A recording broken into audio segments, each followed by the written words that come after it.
It's based off of our habits, our daily habits. What are we doing?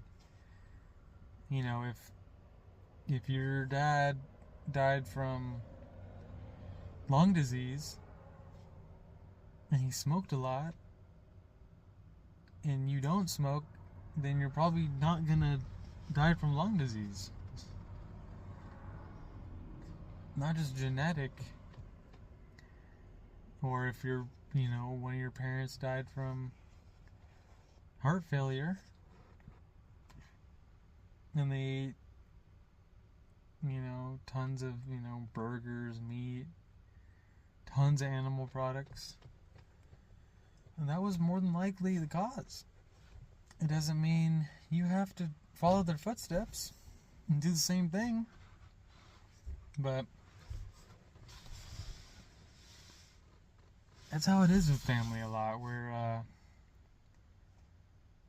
you feel like we have to do what other people are doing.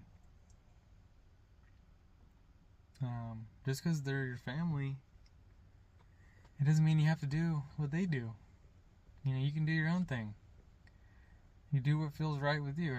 If eating that doesn't sit with you, drinking that, poisoning yourself just to have a good time,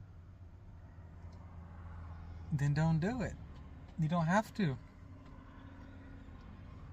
You don't have to hang out with friends that poison themselves or anyone. You don't have to do that at all. And that's one thing that's helped me in life is learning to say no. No, I don't want to go do that. I don't want to go party all night and do all these crazy drugs and get high and feel like shit tomorrow. And just waste away with my friends. Sometimes I'd rather just stay at home and be with myself than be with the wrong people. And that's a very powerful thing to do. That's how you get ahead in life. While other people are partying and all that, you're working on another stream of income. You're working on your dreams. You're working on yourself. So you can be of value to the world,